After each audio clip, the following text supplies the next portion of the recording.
Hey, what's up? I'm so tired. There's so much. So much going on.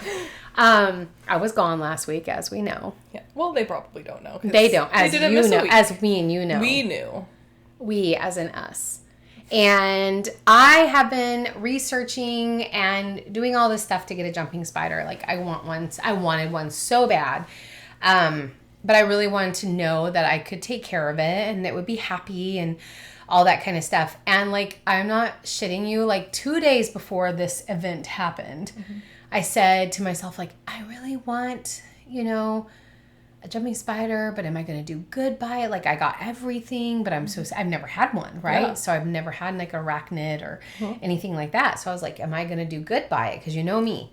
When I get an animal, I go all out. Oh, like yeah. it's completely cared for, like in the bestest way. Research, all that kind of stuff. So Katie calls me in the morning. She's like, Mom, a baby jumping spider just jumped on me. And I was like, what? And she's like, yeah, it just jumped on me. And it was like the tiniest little baby jumping spider. I'm like, well, I actually have because she's like, I don't want it to just be killed out here. I'm like, well, I have a cage. Go put it in there because I already have one prepared. So then we are in Illinois on that trip that we were in. And then Liz comes in and she's like, I have this full-fledged jumping spider who was like trapped in the hotel.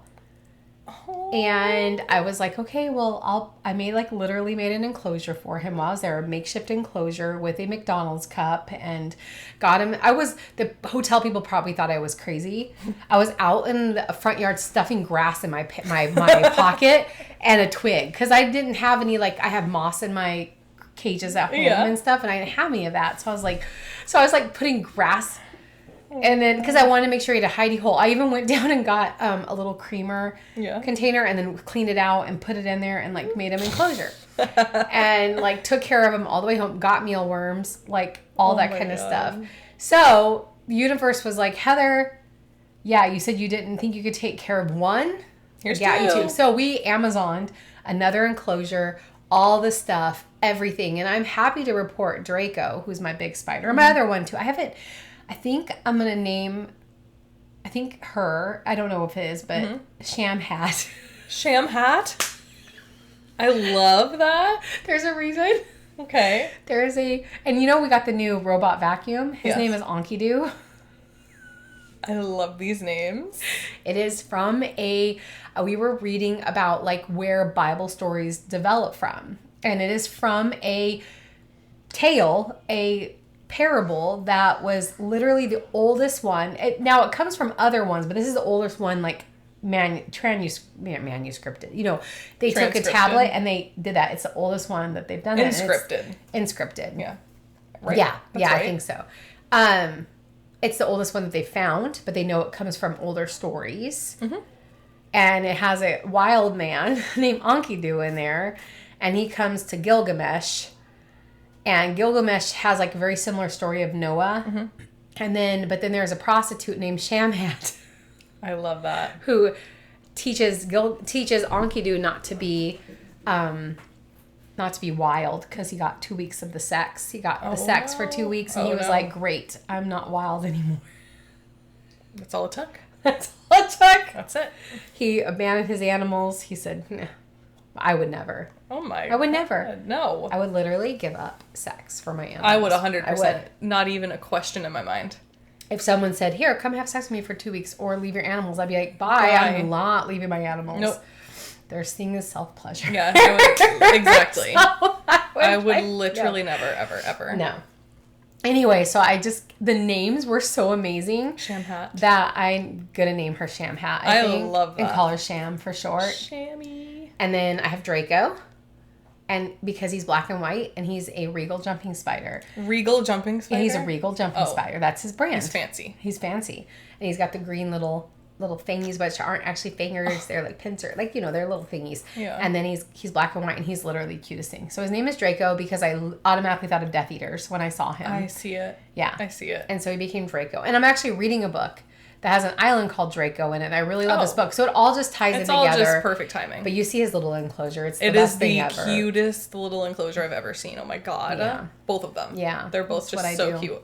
Anyways, I'm glad I could talk about something light because our topic is not for the topic today. Not a fun one, but I think it's a really good one because I think it's very relatable. Very relatable. Yeah. I am, myself personally, and I'm totally open about talking about it. I am a survivor, a victim, whatever. I don't know. I know people say I don't like to call it victim, but I think as a child it really feels that way. But like as an adult, like I'm definitely a survivor. But I'm a survivor of child sexual abuse.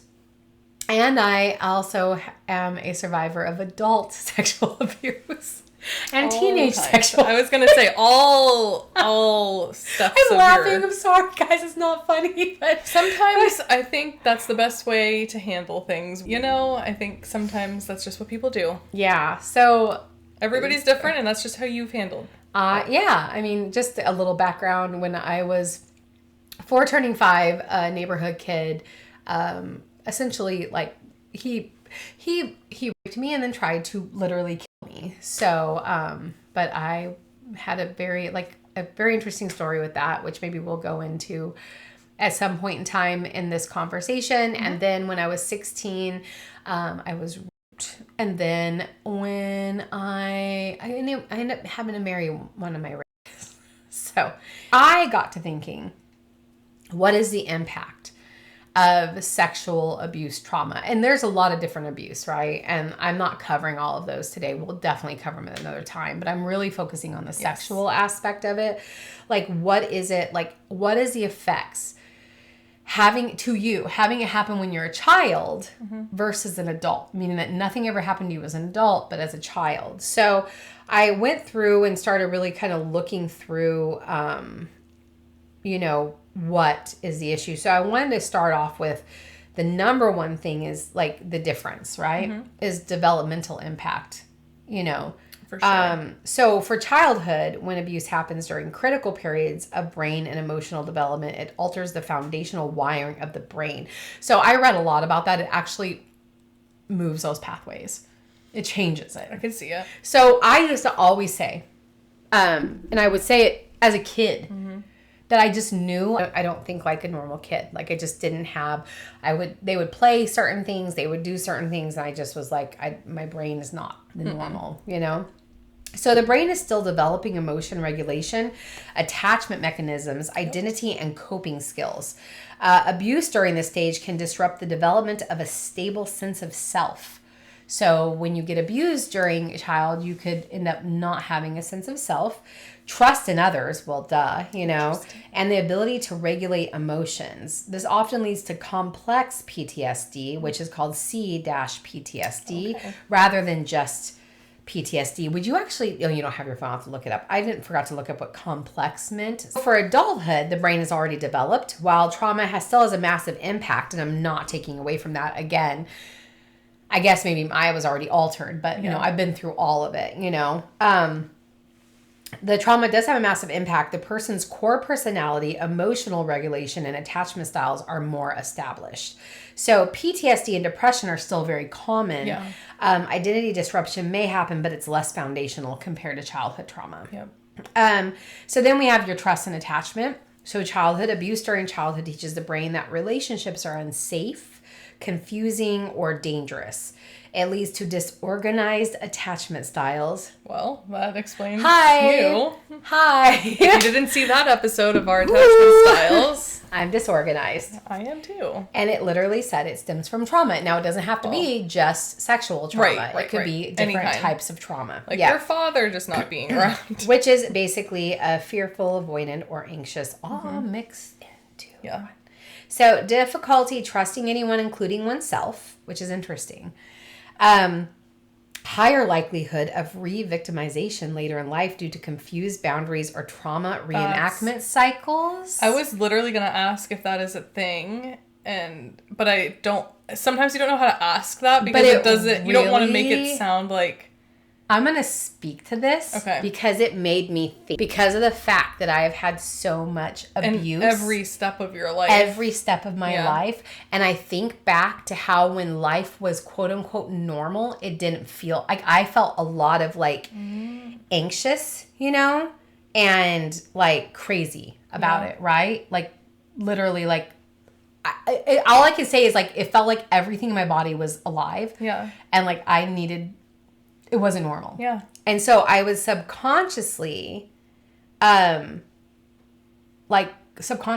in and I think create issues. Now that does not mean that I put myself in front of people and, got myself in a situation to be hurt like that. And it does not take away from what those people did. But what I think was wrong is there was not any boundaries. There was no boundaries. I think it's just the familiarity, the almost like a comfort zone, especially where it happened so young as a child. So it's almost nostalgic in like a really bad way, if that makes sense. Also, I'll probably read about it a little later, but it mentioned the fact that when you have this done as a child, you don't understand a real sense of unsafety. Like being unsafe, you don't have a sense.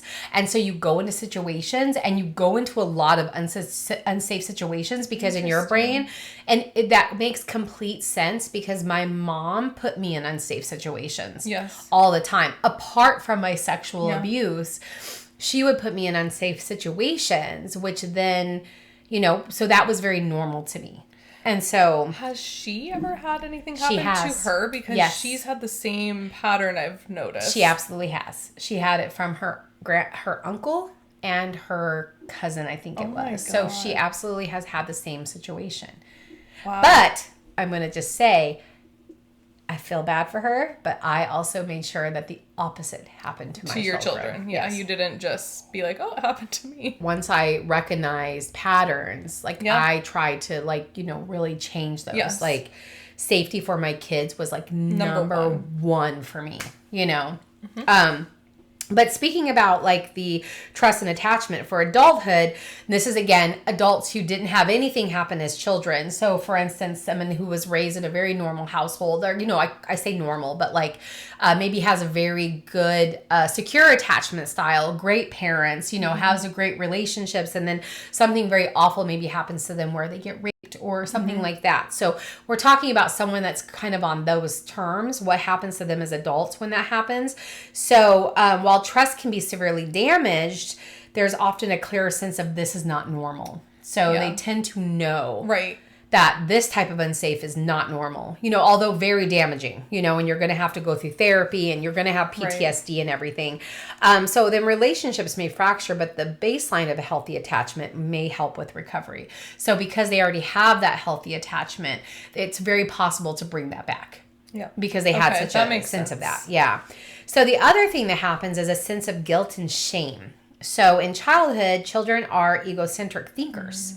Which is interesting, They tend to believe everything that happens is somehow their fault. Well, that I've always heard that, and that's how they should be. Kids should be about themselves, and then they should grow out of it. Yeah. And then... Absolutely. Intense, lifelong shame and self-blame are extremely common in children that get abused sexually.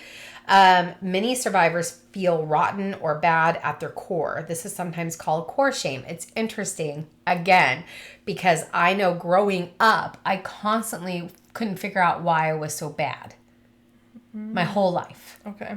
I also had a really messed up family and I was the scapegoat. So I was told I was bad all the time, but I still had that feeling. And I always felt ashamed. I felt a lot of shame. Adults are better able to intellectually recognize the responsibility lies with the abuser. So they're able to say, not my fault. Yes. That's the rapist or whatever's fault, Yeah. However, survivors may still internalize shame and self-blame. Like, I should have fought harder. Yeah. I shouldn't have been there. But it's often more situation specific rather than core identity about specific. Themselves. Okay. Yeah. Yeah. The other thing, of course, believe it or not, as I've said before, not believe it or not. Why the fuck did I say that? The pathways. So neurological effects. Childhood trauma actually alters brain structures. As I said, pathways are restructured. Yep. Smaller hippocampus, I think is what hippocampus, memory processing. Yes. Yep. Overactive what's that? Amygdala? Amygdala. Why did I say that way? Fear response, so an overactive fear response. Changes in the prefrontal cortex, decision-making, impulse control. These biological changes can lead to lifelong problems with memory, emotional regulation, impulse control, and hypervigilance. Wow. It's funny to me again, because when I read that, I was like, this really, like, my research on this, I was like, blown away. And I've had therapy, guys. I've had therapy after therapy after therapy for what has gone on, and this blew me away, because I was diagnosed with ADD, really ADD, you know, but these things, memory problems, emotional regulations, impulse control. It sounds like ADD. And do you know what I've noticed? Because I know people in my life who have also had sexual trauma, also either think they have ADD, have been diagnosed with ADD, but they also have been sexually abused. That's what it's interesting. So I find that really fascinating. So then my question is, are we all truly, like, 'cause so many people I meet are ADD. Yes. And I'm like, are we? Or is it that, because I know a lot of, especially in my generation. Oh my God. You meet anyone in my age group, it's like, yeah, I was molested. Yeah, I was molested. Yeah, I was I'm just like, it's parents, like, boomers. What the fuck were you doing? You know, I'm just like, my God. Like, I don't think I meet a single person in my generation that has not been. Yeah. Like, that's like, oh yeah, I have a very secure family. Like, I'm very secure. I've never been hurt. Like, it's crazy. I feel like that's going to be a whole separate topic that I really want to dive into at some point about boomers, kind of. Like, I don't know how to fit it, because I don't want it to just be boomers. Boomers! But boom! I have noticed, I think they all tend to really have rose-colored glasses around a lot of not just their past, but I think even as parents, I don't think they thought of, like, the things we would think of as much, you know, and maybe it's because of, you know, it was a different time. There wasn't as much knowledge out there as there is today. So I try to give some grace, because I know it was a very, very different time, but I have noticed that they all kind of seem to be very rose-colored glasses kind of thinking. Yeah, and again, I know some of you guys that are in that generation are not this way. So I know that. Like, there's some people 100%. In that generation that's not. So we're not, like, lumping it all together. But the majority that I have met, I agree with that. Mm-hmm. They do. And they also don't want to ever discuss problems. Oh, my God. They just want to yell at you, sweep it, be gone. Like, that's it. Like, no, it was great. Out of sight, out of mind. Yeah. Don't tell me. We don't talk. We don't speak about it. No. I'm going to turn my head. Yeah. You know? Yep. And it was very fitting, because my mom's mom, though, I have to say, she was pretty amazing. Everything was against the law, though, with her. Oh. Everything. One time my mom was picking a flower on the side of the road. I was like 14. We were on this road trip with my grandma. She was like, it's against the law. I feel like, okay, but wait, I think that's something that, like, parents would tell kids just to, like, get them to stop. Because I remember... my mom was an adult. I don't... Okay, well, anyway. I was still 14. A kid, I guess. I was not picking the flower. Do you know what my mom used to tell me? And I know everybody in my age group has heard this. If you had the damn light in the car on at night, I was always told we're going to be arrested. Yep, same. Why? Okay, I have to tell you, it wasn't until not that long ago that I realized that's not true. Yeah. I would tell my kids that. I was just like, you're gonna get me arrested. We're gonna go to jail.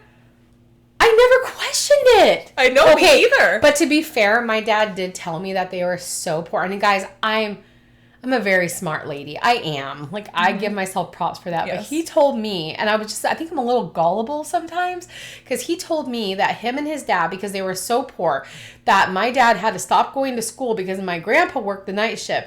And they shared a pair of pants.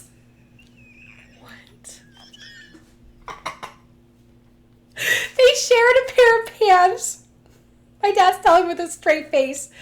He's like, we shared a pair of pants, and I would go to school, but Grandpa worked the night shift, and he was a police officer. But then he got switched to days, so I couldn't go to school anymore, because we shared a pair of pants. Is that, like, for real?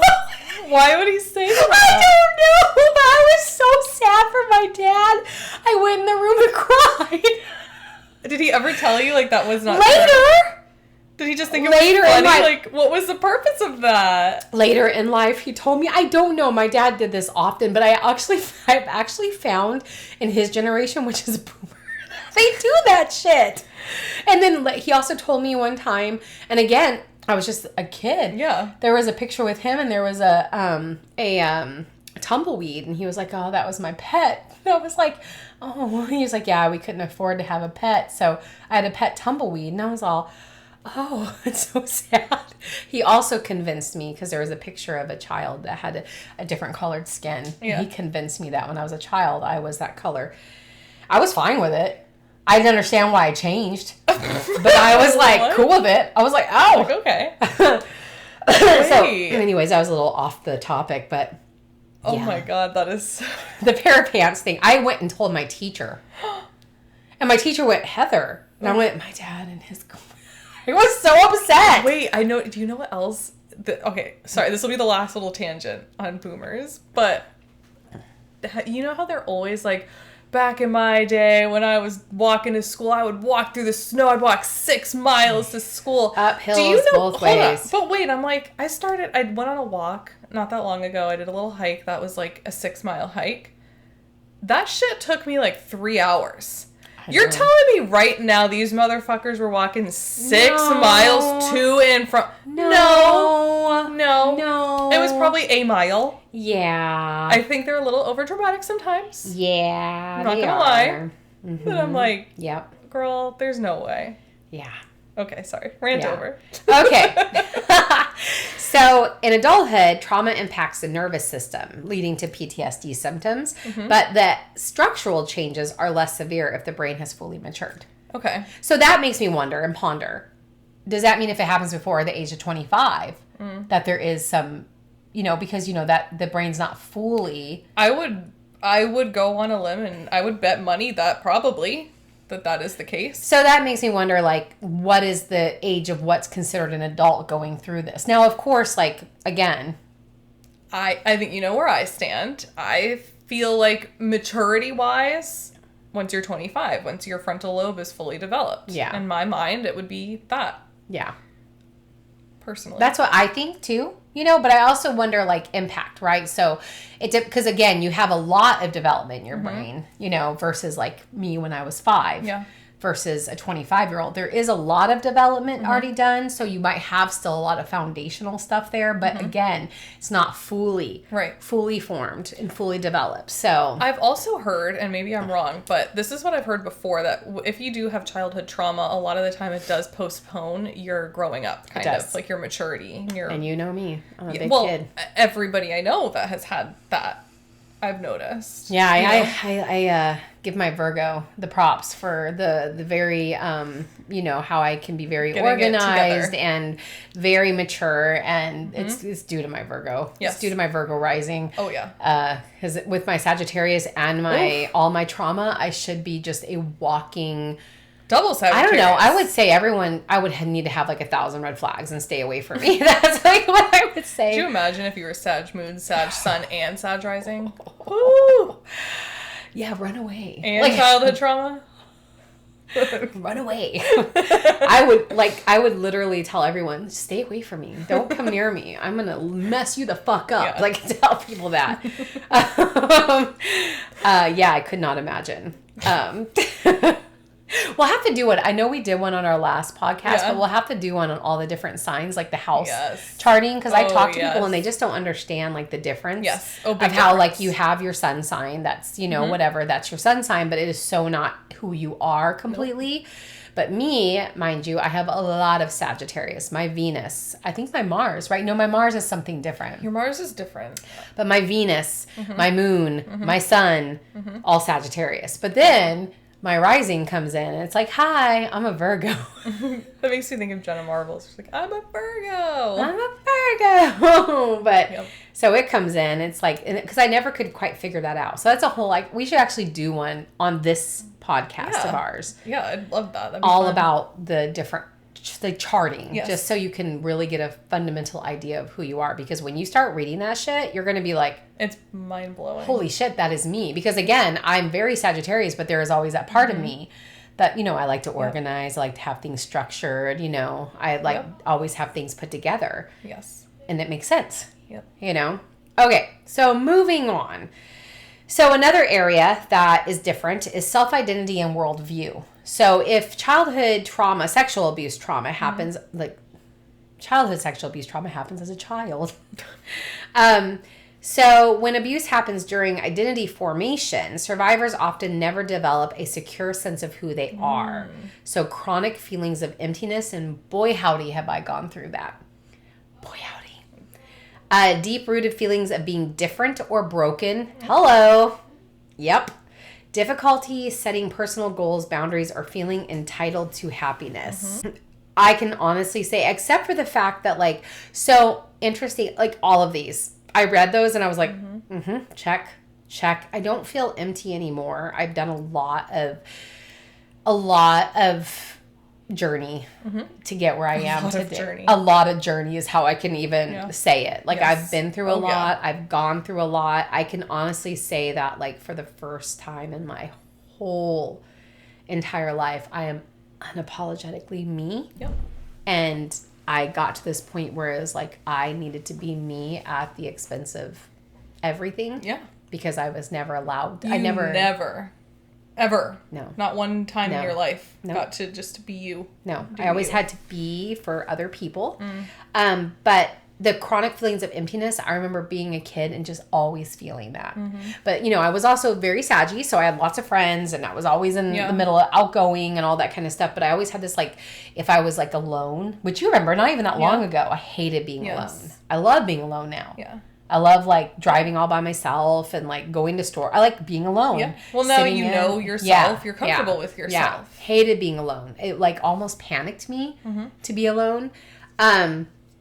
And then that feeling of different or broken. Remember I said earlier how I just always felt like I didn't think the same as other kids. Yeah. I never thought the same as other kids.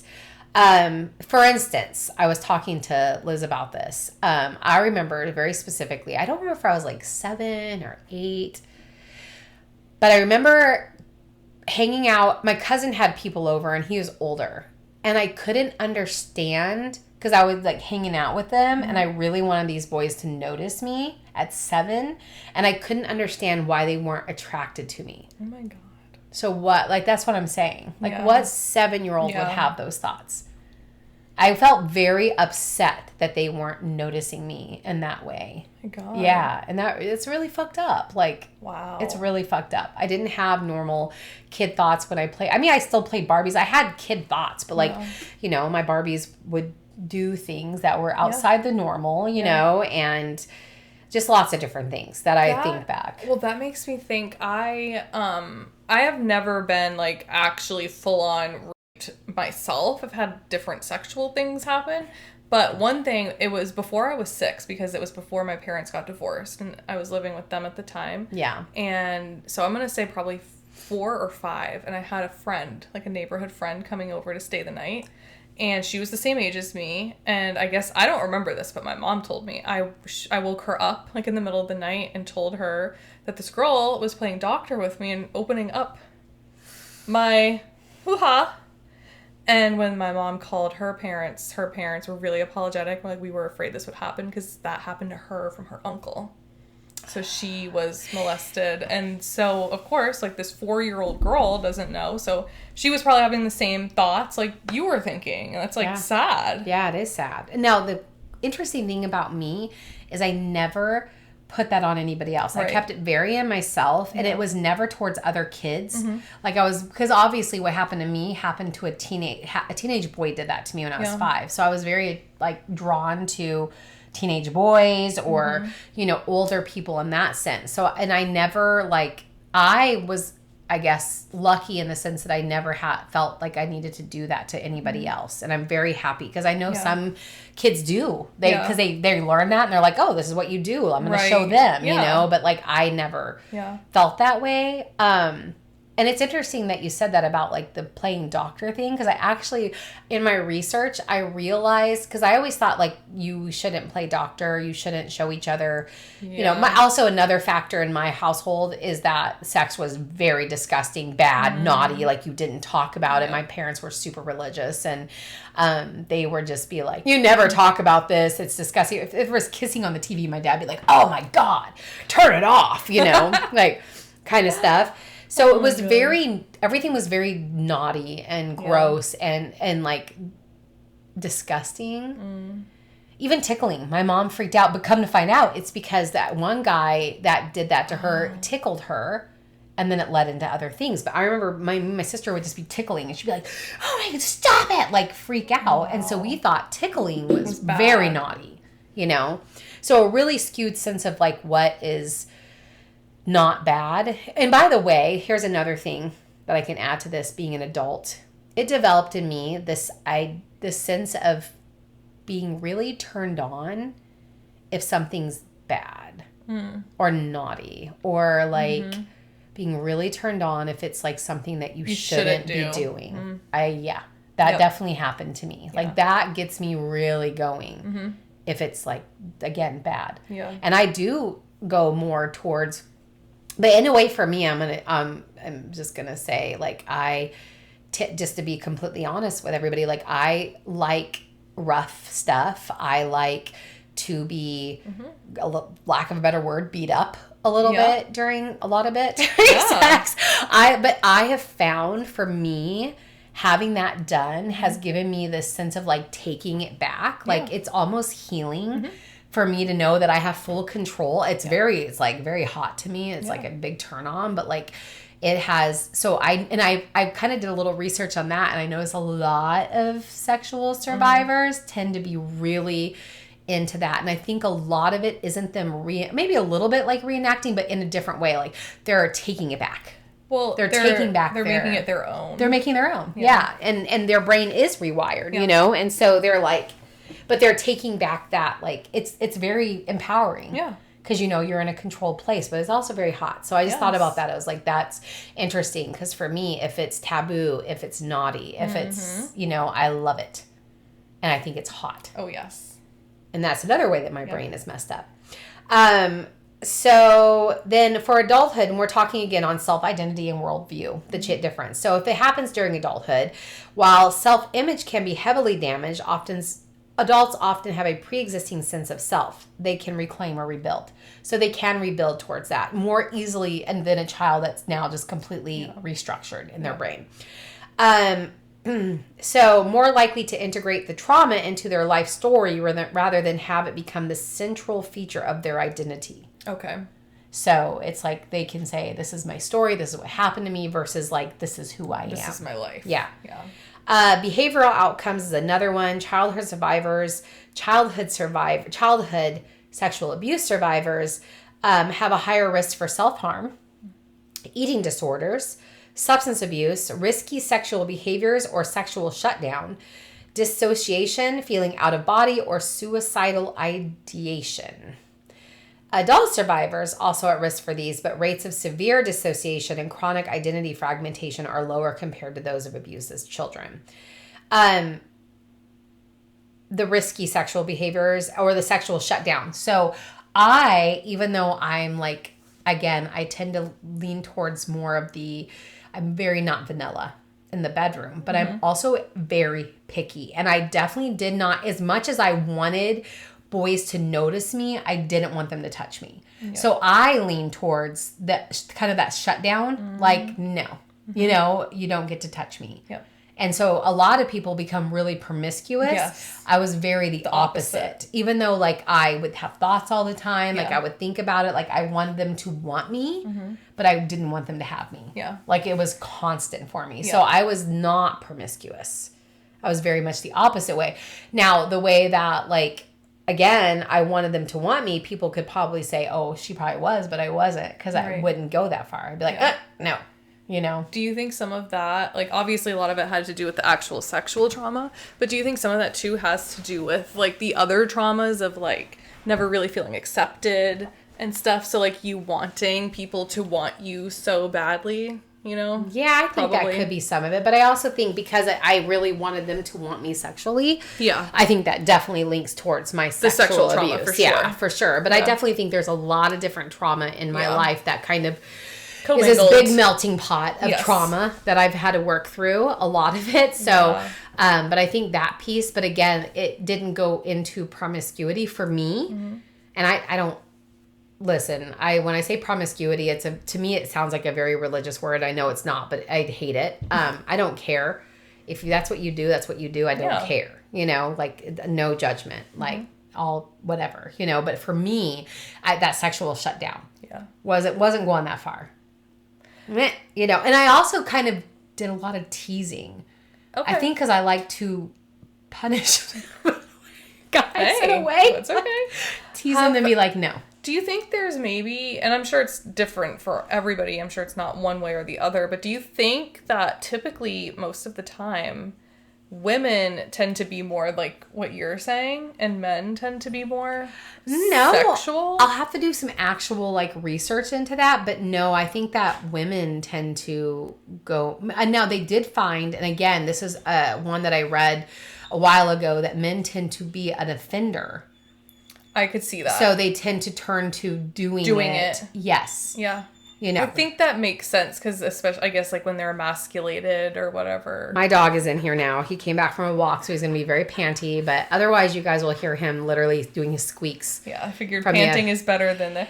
Yeah. So I've heard that guys tend to be an offender. Okay. And they turn the abuse onto other people. Again, that I would need to pull a statistic up that I don't have that in front of me. So if that is wrong, I'm not saying I'm not wrong. Well, and there could be one-off case. Like everybody's different, you know. So it's not going to be all men do this and all women do that. At all. That'll never be the case. I know. No. I'm just interested if it's like more so. Yeah. But I did hear that. I have heard that women do turn to the promiscuous side of things. So. So then the next thing would be that actually chronic health problems come up, and I can talk about my MS. So childhood sexual abuse is strongly correlated with lifelong physical health issues, including fibromyalgia. My dad had that. Chronic fatigue syndrome. Oh, I don't have that. No. You know that. No, you do not. Autoimmune disorders. Yep. Heart disease. Gastrointestinal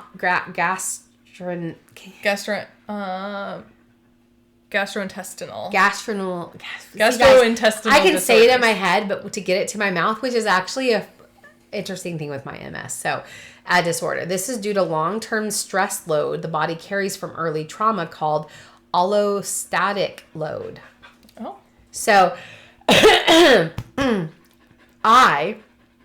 over 3 years ago, 4 years almost now? Almost 4 years. Yeah, I think it's been almost 4. I was diagnosed with MS. I had like this weird thing where I was working out really hard back then, but I had a lot of stress going on, and then I look back at my life and I could see the triggers happening. Well, my leg started not working right. Like I remember being specifically on the treadmill, and it was like I was dragging my leg, and I kept thinking it was a pinched nerve, but then it felt like somebody was hugging my middle really tight, like hugging me. I mean, to the point where I felt like I couldn't take a breath. Oh my God. So I was like, this is weird. So I went to my doctor at that time, and she was like, I don't like this. I'm going to put you at the ER so that way they can just make sure your heart's fine, you know? And I'm like, I don't feel like it's my heart, but so I'm in there, and they're like, doing all this stuff, and before they took me for brain scans, they're like, hey, like, you know, do you think it's an occipital migraine? I was told I had one of those 10 years prior to this. So I was like, it could be. And they're like, okay. I'm like, but I don't have any pain. They're like, well, I'm going to give you migraine medicine anyways, because sometimes it'll leave the symptoms, because I wasn't having any pain in my head. So and then that what made them think it was a migraine? Because occipital migraine, which again which I realize now was an MS attack 10 years prior to this, was kind of the same. I thought I was having a stroke. I couldn't speak properly. Oh my God. And my speech very much is affected. Like I can have the words in my head, but to deliver them to I say words a lot wrong. Yeah. And I hate that, because then people are like, oh, you're stupid. And I'm like, I'm not stupid, you know? But yeah, so, hold on. So yeah, I went into the hospital 10 years prior to this one. And I was a single mom. I was in school. I was waitressing. Like I was doing all this stuff, and I was trying to do finals, and all of a sudden my leg stopped working. I couldn't speak properly. I was slurring my words, and I was talking to Liz at the time, and she's like, you need to go And I called an ambulance thinking I was having a stroke. They put me in the hospital. I was there for 2 days and they couldn't figure out what was wrong with me. Now they did an MRI, and I'm going to talk because they completely missed it, which is weird. But they said, oh, I think it's occipital migraine. I think that's what it is. Like, it was affecting my vision too. Yeah. That's what they chalked it up to. So then I had this attack, right? And I remember other little attacks that I think was happening. Yeah. My hands went numb. I got my squeezing of my stomach. I go into the hospital.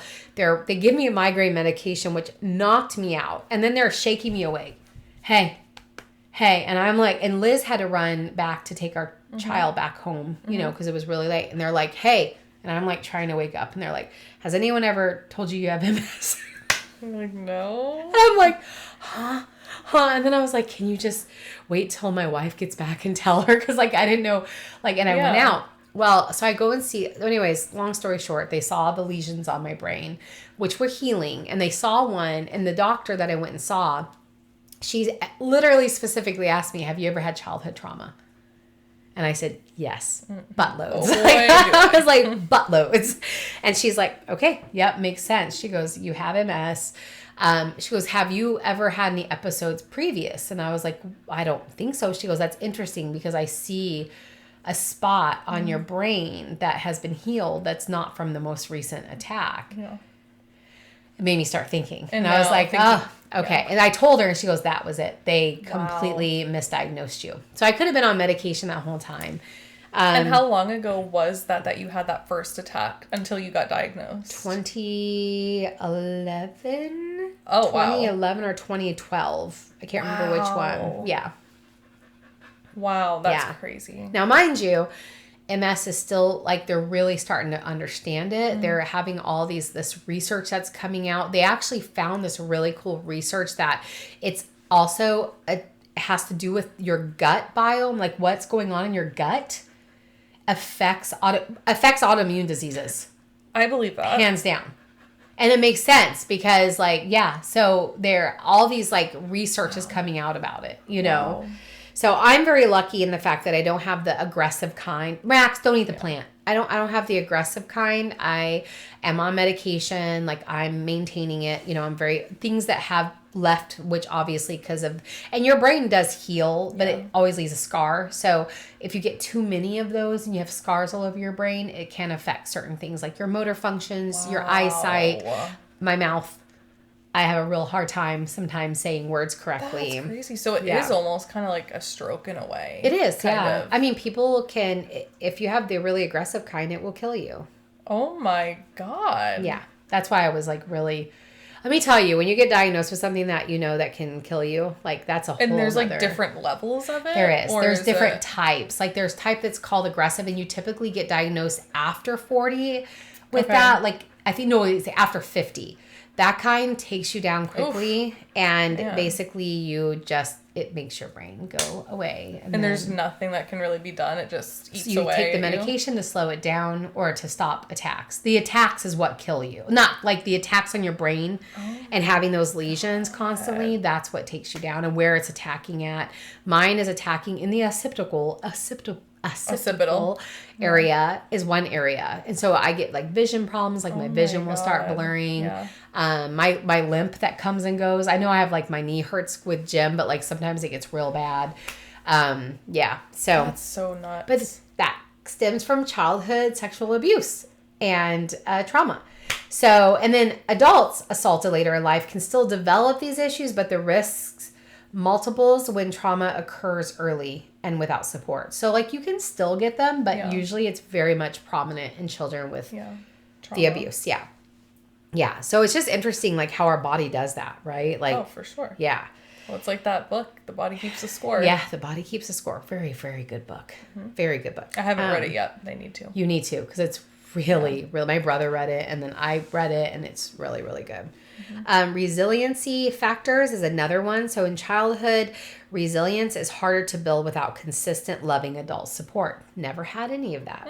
If after the abuse, a child has access to protective relationships, supportive parents, counselors, safe adult, the impact can be reduced.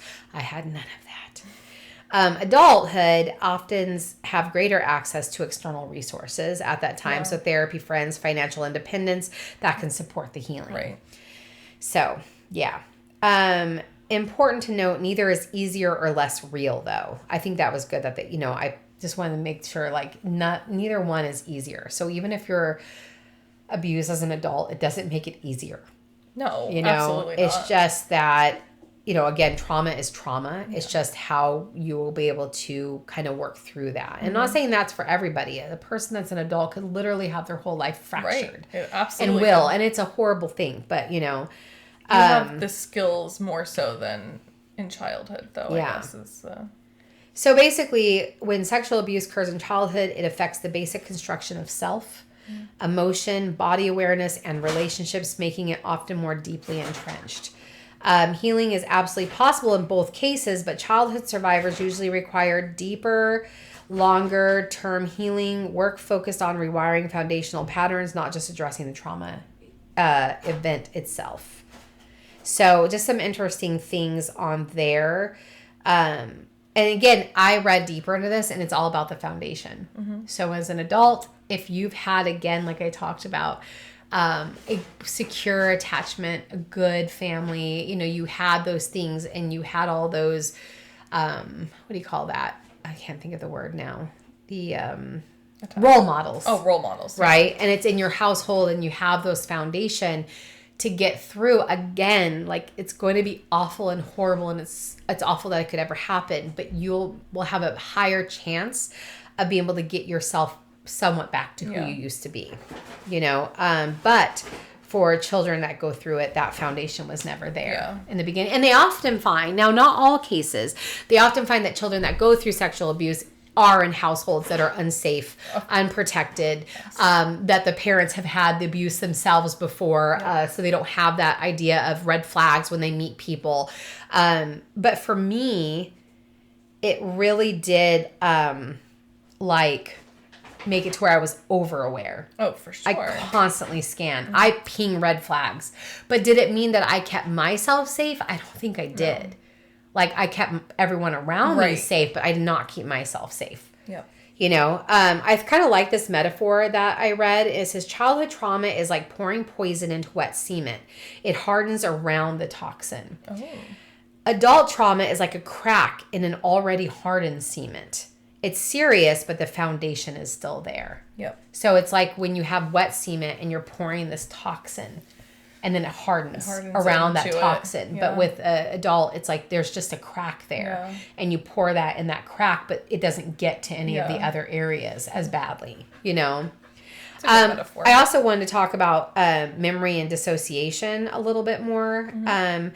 So children often dissociate during abuse because their nervous system can't handle overwhelming fear and confusion. So memories are often fragmented, or you don't have them, or completely repressed for years. And sometimes they never come. Yeah. Your body feels it, but your brain never gets it, right? Later in life, flashbacks often feel more like reliving the event, not remembering it. Wow. Because it wasn't properly processed. And I can tell you, I was going through EMDR, and I was going through it for my abuse that I went through with Tom, my ex-husband. Mm-hmm. And this memory hits me in my, it hits me like it was real. It was when I was 5. Just, oh my God. All of a sudden, I'm just like, where's this coming from? And it was like I was reliving it in my therapy session. And I just started crying, and I'm talking about it. And it literally hits me like a full-on memory.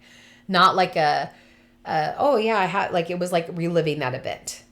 That's awful. Instead of remembering it. I can completely understand what they're talking about because, again, it wasn't properly processed. Right. Adult survivors are more likely to have a coherent narrative. So often of what happened, though it can still feel blurry or surreal. Dissociation can happen, but less commonly result in memory loss. Okay. So adults tend not have any memory loss typically when they get abused that way, but children often do. Yeah. Or it's fragmented. And it was very fragmented for me until later on in life. Yeah. Now every single thing is there. You know it all. Yeah. Yeah. And I also wanted to talk about the body and somatic impact. I don't want to say I love somatic, but I think it's so interesting. The body holds the trauma without the child even having language for what's happening. Yep. The body keeps the score. Yep. By Bessel van der Kolk. So the child cannot verbalize, and oftentimes, what is happening to them, but their body, I spit on myself, their body holds that trauma anyways. Chronic body tension, unexplained physical pain, sexual dysfunction, body image distortions, and eating disorders are very common. I really had like a bad relationship with food because like it was my comfort. Yeah. And like also I think there is part of me that didn't want people to be attracted to me.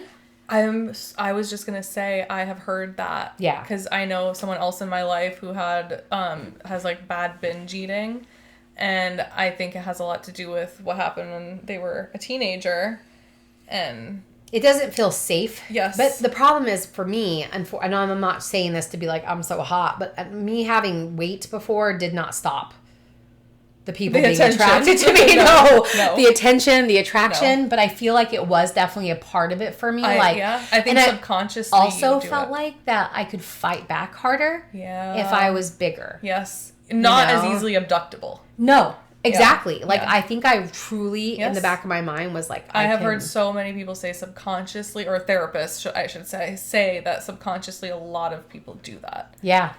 It's crazy. Yeah. Which I thought was really interesting. So survivors may hate or feel detached from their own bodies because their body was a site of betrayal and violation. They often struggle to feel at home in their body even as adults. Yeah, like I've never even pondered if I felt at home or not. Yeah. I've never pondered it. Like I feel very at home now, so it's like hard for me to like think back and be like, did I not feel at home in my body? You know, I don't think I thought of it or cared. Yeah. In a way, like it just was. So adult survivors, somatic symptoms equal pain, numbness, hypervigilance still occur, but are more likely to be tied directly to the memory of the assault. So they're not walking around like with this. Again, the body took that trauma, but they don't have any way to put language to what they're feeling, right? So, and then they do have body image issues may emerge, but there's often a clearer before and after sense. Like I used to feel comfortable in my body.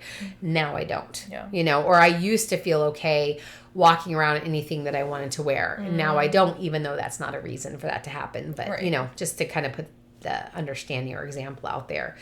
And then again, like I just wanted to go deeper in the fact that with child sexual abuse survivors, they often experience distorted concept of intimacy, sex, and love. Love usually equals sex with them.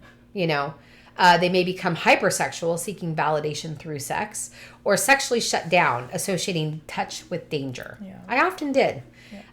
Difficulty establishing healthy sexual boundaries, either too porous, allowing anything, or too rigid, allowing no one. And I kind of went in the middle there. Yeah. I kind of loved I like to tease, but then I was like, yeah, but you're not touching me. You're not going to do it. Yeah.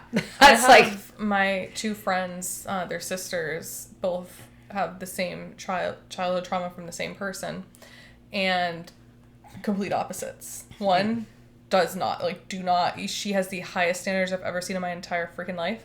The other one, I wouldn't say does anything, but is a lot less. Isn't that interesting? It's so crazy. How you see it come out in two people that suffer kind of the same thing. I will say it's the same because they have two brothers as well, and it's the same thing with even the boys.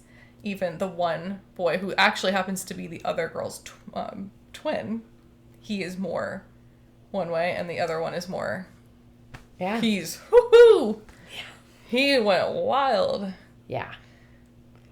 Yep. So, it's just interesting to me how it is very, very different, and it presents differently. And if you has happened to as adult, I'm trying to think of someone I have known that has happened to them as adults. So any of our viewers, if you have a story that you want to share, that you have this this foundation that you had laid out, and then later on in life something horrible like this happened to you. I would love to hear like your experiences, because unfortunately for me, like I didn't have that. I had a very bad foundation. I had parents that were super not protecting me, and then I had a lot of stuff happen. So for me, my story is so skewed in the fact that it happened as a child, but it didn't have any foundation, and my family was super toxic, you know. So I really would, and I don't think I can think of anyone that I know that had a foundation that was solid and then it was rocked. Her childhood was, they had great childhood. Her parents were together. That doesn't always mean that they're no, perfect. Yeah, you can have great childhood without your parents together. Right. Too. There's still, also they still had like normal family issues and everything, but I would say that they were really good parents, made sure that they were very watchful, and she was raped as a teenager. And, you know, I would say I see some differences with things, but she has that ADD trait.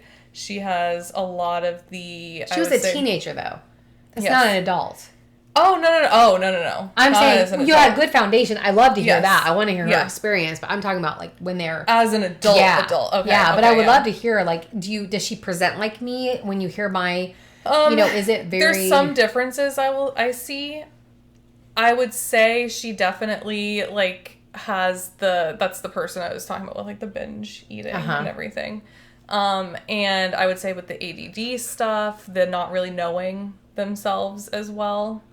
I would say I don't know how much she's really, like, I know she's gotten some help when it first happened, and I think as an adult she had a very minor amount of therapy, but I don't think she's really dug into a lot. I would love for her to, because I think she would be able to pinpoint a lot of things. Interesting. I would love to hear about that, because again, she had a good foundation to start off with. Yeah. I didn't have that, so for me, I'm like, but I do... This is what life was. Like, I do think that, like, when you were talking about when things do happen, it kind of it doesn't make you put yourself into dangerous situations, because those people are still doing the act. But I do think she has that, as an adult, it's kind of been a very common pattern for her to be with guys who are not great. You know what I mean? Like, it's almost like they don't have that boundary, like you were saying, that boundary, that fear, that... I definitely can see that. Yeah, I think there is a boundary there, but I think if you don't know what feeling safe is, then you don't know how to go into a situation and find safety, if that makes sense. Yes. I guess to kind of leave it off from here, and we can still chit-chat if we want to, but I wanted to put some key quotes from experts. So Bessel van der Kolk, The Body Keeps a Score, says, trauma is not the story of something that happened back then. It is the current imprint of that pain, horror, and fear living inside of people. Almost makes me want to cry when I read that one before, too, and now. Judith Herman, who did a book on trauma and recovery. Childhood abuse, particularly sexual abuse, shatters a child's sense of trust, autonomy, and self-worth at the time when these structures are forming. And then Gaber Mate, When the Body Says No, another book that I would like to read. Okay. The early environment does not only shape our psychological development, but also leaves an imprint in our physiology. Physiology. Thank you. So those are some books you could definitely go get. I definitely recommend The Body Keeps a Score. It was a hard book, especially if you had abuse. You're going to be like, that's a hard book. Yeah. And then just know that, like, there is ways to heal. I've healed. I have. Does that mean? But I say I healed, right? Because I have healed, but I'm never going to be who healed. Yeah. Like, there is who I am, as much as it's like painful to say it, but at the same time, I've gotten to this point where I've fully accepted all those parts of me. There is key parts of my brain that have been formed and altered because of what happened to me as a child. But I've gotten to this point, instead of being like, I because I've gone through so much therapy that I just accept her. I accept who I've been created to be, and I try to be the healthiest that I can be with what I was given. and what I've had to work through in my life and where I've gone. Things that I can say is I have always protected my children with everything I've had. Always. I never wanted the same things to happen to them. And I did not, like, again, before I met, like, my wife, when I went away from my ex, I wasn't even going to date anybody. Like, I was not having anybody in their life. I was like, no, I will never, you know, that it wasn't worth it to me, like, to ever have them hurt, you know? And so, like, there is ways that you can heal, and you will heal, but you also have to get to this point where you need to accept that you're not going to think like someone who's never gone through that. You're never going to, your brain is never going to be what it could have been if you didn't go through that and you had the foundation. Like, you are going to be shaped by your trauma, but your trauma doesn't have to shape you, if that makes sense. That is so perfectly said. Yeah. That's so perfect. Yeah. And that's kind of, I think, where I can end this. Yeah. You know? No, I think that was really good. Yeah. It's a rough It's sad. one. Yeah, it's sad. It makes me sad for everybody who's been through it. It's sad. But I would like, because I was reading through all that stuff, right? And I was like, but it's also interesting how, like, that was really based on sexual abuse and trauma. But a lot of the things I read also come from just trauma in general. Yeah. So it could very much pertain to our viewers that 100%. maybe they've been through other kinds of trauma and they're like, yeah, that's me too. Yeah.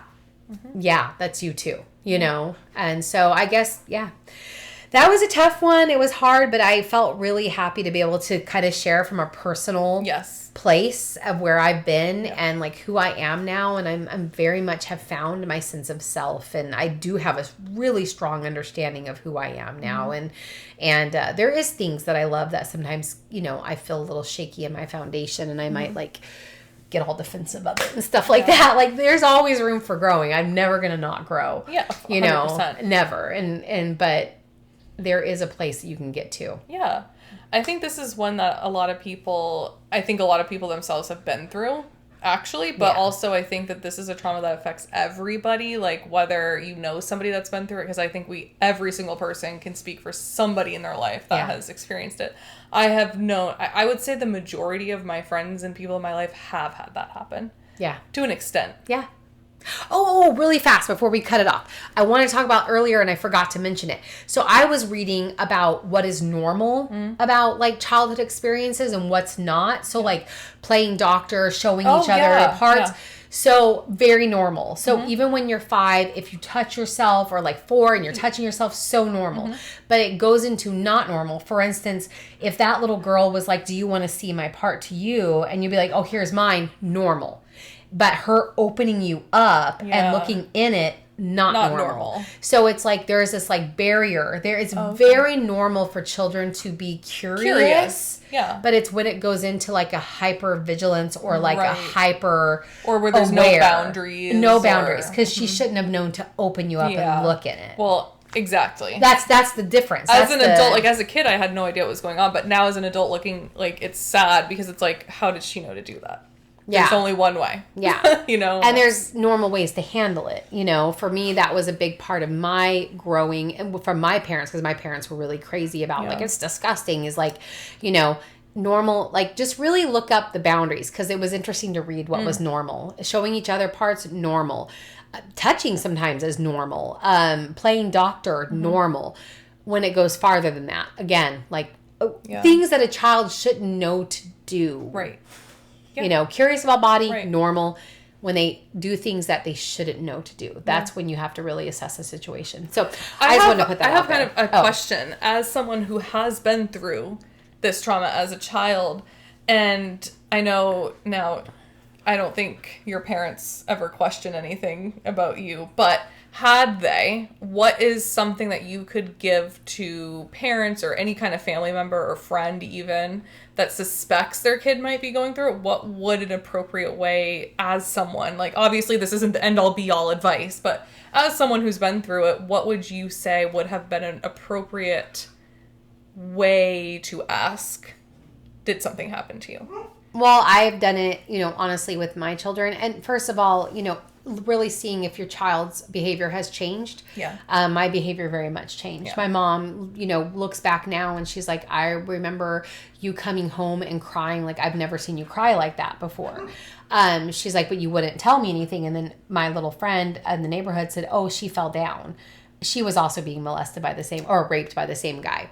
And she said, oh, she fell down. And because I get this little girl, unfortunately, her dad did these things to her as well. So she didn't have a foundation to tell my mom something bad's happened, But on top of that, my mom talked about the fact that, like, I wouldn't go to, like, before I would just go to sleep, all that. I would hold on to her shirt while I fell asleep. Every night, or I would cry and be afraid. I got real afraid of the dark right off the bat, like really afraid of the dark. And then some other things like just behavior changes. You're going to know if your child's like, if there's behavior changes there. I think I always like to tell, because with my situation, the guy he tried to strangle me. Yeah. But there was a whole story there. He said he was going to kill my family. So I was very afraid. You were afraid to say anything. Yes. And I think a lot of people take advantage of children and say stuff like that to them. So it's going to make them not want to. And because he did try to strangle me, I thought, he's going to come. And I think that's why I also fell asleep clenching my mom's, because I was so afraid, And I would also, my mom said I would pull the blankets of my sisters, like, because I was in a bunk bed, down, and I would hide in the corner, in the very corner of the room, like under blankets, and I would sleep. And I would not let anything I would sleep with a hole on my face. I couldn't have blankets on my face ever again after that whole incident. But I think just really see your child's changes and try to create a place of safety. Saying things like, you're protected, babe, talk to them, be like, nothing's going to happen to us. Like if someone said, like just saying those things, if someone said that they're going to hurt us, or you're going to see the changes on their face when you say those things. So if you think something like this has happened, or you think your child's been hurt, by just really telling them like, no, I'm going to protect you. I got you. Like you'll be safe, really giving them that sense of safety to verbalize what has happened. Yeah. Because when we moved is when I finally, because my mom said, I don't remember this, but when we moved to California away from Oklahoma, my mom said I was in the back seat, and just out of nowhere, she was listening to some type of radio show, and out of nowhere I said, why do they call rape? I was 8. Wow. Why don't they call it murder? Oh my God. Yeah. And she said, Heather, what do you mean? And she said, I just went and said, this happened to me when I was 5. And and basically just said, and I told her, I said, I died. That's so sad. That gave me chills. Yeah. That's what I told her. Oh and I died. God. That's so sad. So, yeah. But it feels like it, I'm sure. Like I did. I mean, yeah. It's like a part of you is dead. Yeah. Forever. Yeah. Like, especially as a child. That childhood part is dead. Yeah, it's gone. Like any sort of innocence is just gone. It's just changed. Yeah. Just it's over. Like it's different. It's never going to be the same. No. But yeah, it was because I moved, I think. I don't have exact memories of this happening, but she said, and I do remember her putting me in counseling. Unfortunately, it was like Christian counseling, whatever. So stupid. Sorry, not sorry. It was really stupid. Counseling, but she started getting me in counseling from that point on. So she did try. Good. I give her props for that, but So just try to create a sense of safety. And I'm really big with my kids. I've always told them. I've even told them about getting kidnapped. I said, if someone pulls a gun on you and they tell you if you don't get in that car, they're going to kill you. I've been very honest. I said, they're going to kill you anyways. 100%. I said, they're going to kill you once you get in that car. So you kick, you scream, whatever, because you're going to rather be dead from being killed there than going with them. 100%. I've just been honest with my kids. And I've told them too. I was like, tell me everything. Yeah.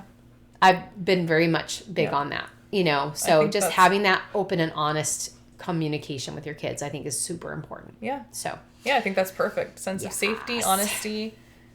It's the key. Yeah. I'm all smiling. Awesome. Yeah. Yeah. Yeah. That's all you gotta do. Kidding. Okay. All right. Well, I think that was a really good one. And sad, but I don't know. Well, sorry. We said we're going to cover topics, and these are topics that I want to hear from people Yeah. like this. I want to hear from people that went through what I 100%. went through. Yeah. Like, you know, I would have loved to have run across a talk show that had someone that went through what like I told you when I read Hunting Adeline, like I was like, I felt so seen from that book, you know, because I've never seen what I thought in my head put into words. Yes. And it was just so just feeling seen and being like, hey, there's other people out here. Yep. Yeah. Yeah. I love it. Yeah. Well, thank you guys so much for watching. Please remember to like, comment, and subscribe, and we'll see you in the next one. Bye.